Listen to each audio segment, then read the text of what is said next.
welcome back to another episode of the Dr. Bowser Basketball Podcast, powered by Sports Guys Iowa. Today, we are lucky enough to have a duly minted state champion head coach from Cedar Falls, Iowa, Ryan Schultz. Coach Schultz, thanks for joining us today. Happy to be here. Thanks for having me on. Absolutely. Ryan, we're going to give you some space, really, to talk about your journey. Talk a little bit about where you're from, maybe your playing days, and then how you got into coaching after college and how you built your program up till where we're at today in 2026. Okay. I'm one of the fortunate ones that is kind of lucky to coach my hometown. So I'm from Cedar Falls originally, grew up, played for Coach Jerry Slikas, Hall of Fame coach. I had a little bit of an injury-ridden college career. So I went to Iowa Lakes Community College right out of high school, tore my ACL. Then I broke my toe the next year. Then I thought I was going to give it up. Then I ended up going back. Then I hurt my back. And then I finally landed at Wartburg for a couple of years. And so I played for Coach Paith at Wartburg College. Yeah, it was great. A great coach. And after college, I came back, got a teaching job in Cedar Falls, and I kind of worked my way up from the ground up, really. I got a great opportunity to coach at the same junior high that I went to as the head freshman coach. Started there for 4 or 5 years. Then I worked my way up into the sophomore position. So I had the head sophomore job. And then my mentor, he's the one that's guided me the most, is Tom Barnall. And he took me on at the varsity level and showed me the ropes. And I was his assistant coach for 5 years. He had a lot of college experience, UNI, Iowa State.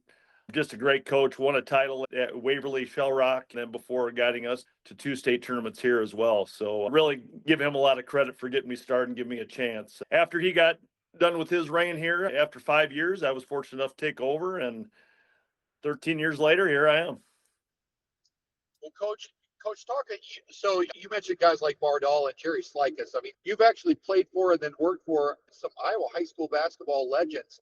Yeah. Talk a little bit about maybe the things that you have taken from each of those that maybe you've used to build your program today.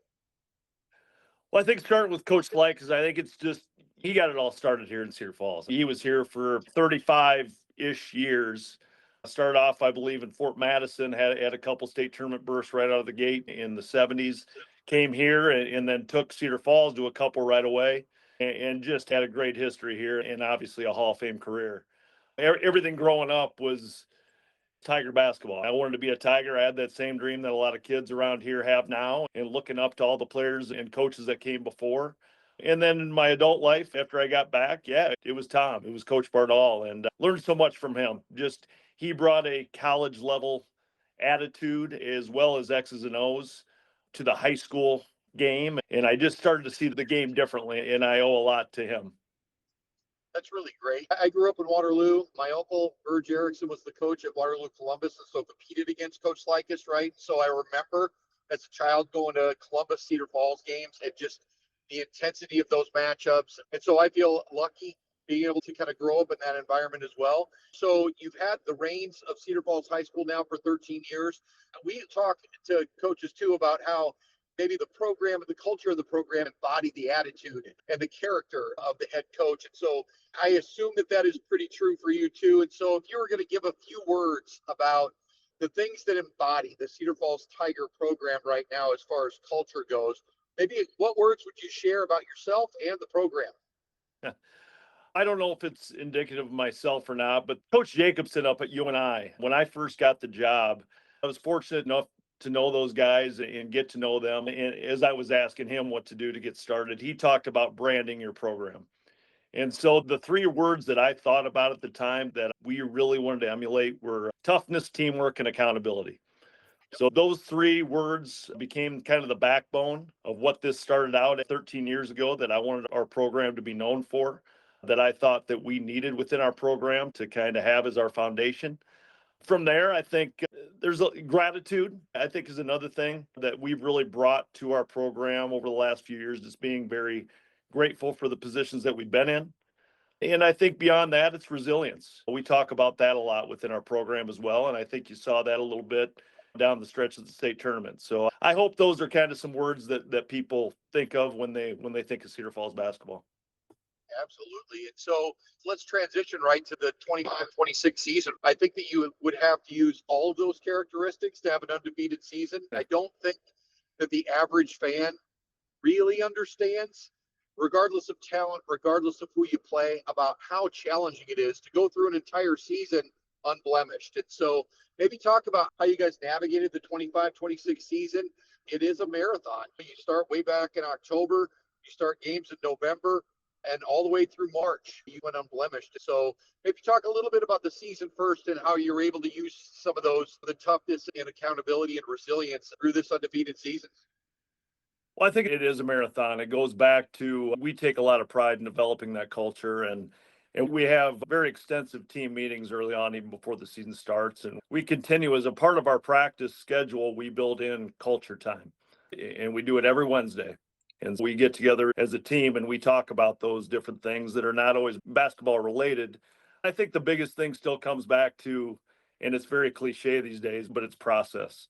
I think you stay out and getting too high or too low with everything. You never know what's going to come our way. We always talk about there's going to be some knocks and some hard times, whether that's wins or losses, injuries, sickness. Maybe it's a run in a particular game.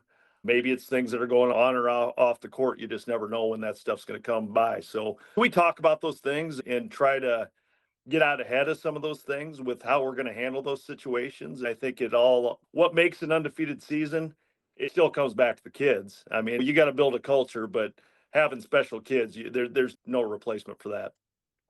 I agree. Let's talk a little bit about maybe the two players that everybody knows first, Will Gertis and Kimbrough.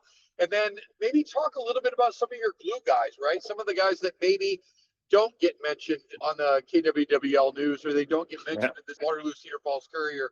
Talk about kind of your big guns first, and then maybe some of the guys that are really the guys that help go all the way through the season unblemished. Yeah, well, you start with Will, obviously. He's going to play his basketball at the University of Northern Iowa, and Coach Jake and his staff are getting a great one. I just think he seems to add something to his game every year. At one point, it was a little bit of strength and athleticism and maybe his right hand, and now can he shoot it? And he's answered the bell every single time. Just had an outstanding career. First team All-State, All-Elite team, player of the year in the MVC, first teamer last year, all-tournament captain. It's just everything. And the thing that's hard about it is he's had a target on his back for a while as well. So you saw every defense is geared to stop him, double teams, and et cetera. And for him to shoot, I think, close to 76% from the field this year, in the 40s from three, went 11 out of 12 at the free throw line in the biggest game of the year. Those are things that just make one heck of a player. Jaden Kimbrough, I probably have not seen a transformation like Jaden. It's certainly hard to find one, or at least come back to one in recent history, just to watch his growth from a sophomore to his senior year. Again, the things he's added, the way he's changed his body, the things that he can do now. At one point, he was kind of a standstill shooter. Now he's affecting the game on every level. He's getting to the rim. He's shooting it from NBA threes, defender, leads us in steals. And just both are great leaders, which is fantastic. And both brings different types of leadership, which is awesome. Then you get into guys like Leighton Wolf. Talk about a glue guy, a guy that does everything for you. We do a toughness chart. One of my assistants, it's a stat, it's kind of a competition within our team. We have a defensive and an offensive toughness winner at the end of each year. And Leighton is at the top of both of those charts. He might win them both this year. I'm not sure how that's going to pan out, but all things non-scoring is what he does. Confidence, leadership. You saw those two big shots that he hit in the championship game, and just the ferocious attitude that he brings to the table, and as a senior leader, was outstanding. You talk about some glue guys, and it's the next two even in our starting lineup. Carson Gary, a young sophomore, but that has had some experience down at state last year in our semifinal game. Great football player as well. But you saw he hits two big threes in the second half in his defense, and he's a point guard as a sophomore in those big games. And then Parker Burns, who came over from Waterloo West this last year. Such unselfishness with Parker. Joining a new team, he averaged a lot of points before, and he had to kind of take a back seat in the points category this year, but just did everything on the stat sheet other than scoring, but could also score and was a threat. And then I'd add Mason Woltz to that. He's a junior that'll be back next year, hit some big shots down at the state tournament, often came in and defended off the bench, some of the best players in our league. Just an outstanding roster. Yeah. Hey, Bob, I'm going to add one thing. On the Chad Harbert show this week, we were talking about the game. We kind of thought Our prediction was if Leighton Wolf got into double figures, that the Tigers would win. And he did just that. He's a glue guy and just managed to really play a heck of a game because Johnston, heck of a team. Courtney Henderson, right? Yeah. It was, Coach, it was like you and it was like Cedar Falls, Courtney Henderson, Steve McGraw, Waterloo East versus Cedar Falls again. It was a little reminiscent of that, yeah. It was just like watching Steve McGraw. Just the colors were, instead of orange and black, were purple and gold. Yeah, but Courtney Henderson, great coach. You knew they were going to try and take Curtis out early, and Wolf really stepped up, and they're so patient. It was really impressive.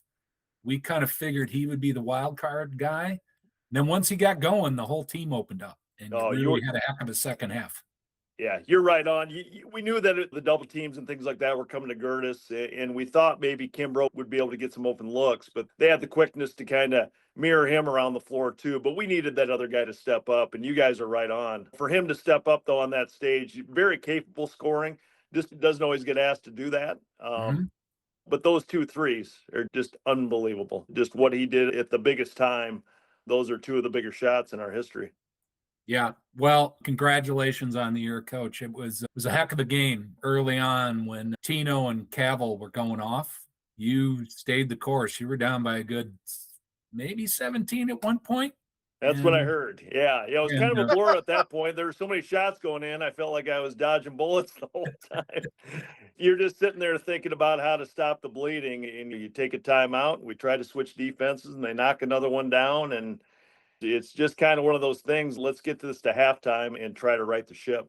Yeah, I was really impressed because Johnston, got to see him a lot this year in Des Moines. They play such a deliberate style. That you were down 17, but it would have been down like high 20 points to pace-wise to a normal team. Correct. So to fight back possession by possession, it took a long time, and kudos to you for sticking with it. Well, thanks. Really appreciate that. Again, I'd love to take the credit, but it goes to our guys. The story I told a little bit after the game was going into halftime, I really thought I was going to be going in to give them a speech to pick them off the floor. And I walked in, and they were already giving the speech that I was going to give to each other. They were talking about, we're still in this one step at a time, claw back, only 13 down at this point, do what we do, those types of things. And to have a group that's talking like that after getting punched in the face like we did is pretty great. Yeah, it's great. What a fantastic run. So, Coach Schultz, talk a little bit with you and I in Arch Madness, right? And they're preparing now to play St. John's on Friday night. Can you talk a little bit about Trey Campbell coming from your program and now how he's about ready to leave a legacy at UNI as a Valley champion and entering the NCAA tournament? It's very similar to what he did here and doing it in so many ways. It's scoring, it's assists, it's leadership, it's doing those things in the big moments again. And he's just so calm and cool out there. That's what's cool to see as well. But he left our program as 1,000-point scorer and our all-time assist leader. Led us to the state tournament 3 times. And now you see him doing it at the collegiate level and now on the big stage at the big dance. I feel so happy and proud of him, happy for him and the Panthers, of course. I'm a Panther fan. And then we've got a few other guys up there as well on that roster. So we've got the Corbett brothers and Hunter Jacobson that are also up there, former CF players and part of that culture as well. So it's just great to see those guys move on and do those outstanding things. Absolutely. It is always fun for me to ask. I know the answers to this. If I was ever to come to a Tigers game, where would you want me to pregame? So I'm going to ask this a little bit differently. Do you have a go-to order at Pepper's Sports Bar and Grill? Ooh, that's a good one. I'm kind of an appetizer guy, so I go with the marinara sticks. I do that. They got kind of that white creamy cheese inside, marinara sauce. So I'm kind of an app guy. So that would be my first order. After that, it's anything on the menu. It's all good. Right? It is all good. How about your go-to pizza order at the OP? Ooh, that's going to be pepperoni and sausage with extra sauce. You got to go a little extra sauce at the OP, but outstanding. You always have to go extra sauce at the OP. So you've heard it here first on the Dr. Bowser podcast, powered by Sports Guys Iowa. Extra sauce is the key at the OP. I learned that from Dan Hensing. We had to get a Dan Hensing mention on the Cedar Falls Tiger episode here. Coach Hensing, by the way, huge fan of Ryan Schultz. He has nothing but good things to say about you. When we wanted to do a little bit of a Cedar Falls preview earlier in the season, he was the guy that gave us all of the information about the Cedar Falls Tigers so that we could do a little bit of a preview. So always good things from Dan Hensing. Great friend of mine. You know, what I've learned about Dan is wherever you go, somebody knows him. That's exactly right. It's unbelievable. That's 100%. He's made a living out of making relationships for the last 35 years. I met Dan working basketball camps at the University of Northern Iowa when we were both students there. And so we've maintained, heck, he was in my wedding, right? He's just been ever present in Cedar Falls since then. So always good dudes. So Ryan, Coach, thank you so much for joining us on the Dr. Bowser Basketball Podcast. For John Gunderson, I'm sure we'll be back in the future talking more Tiger basketball. Yeah, we will. We will. And hey, big week. You got almost a full team playing for you and I this week, Coach. So you'll be locked in, and go Panthers. Bowser's living large. We're bringing in all sorts of former players this week. Just one after another. Bowser's living as good as he can right now on the Panthers. Exactly right.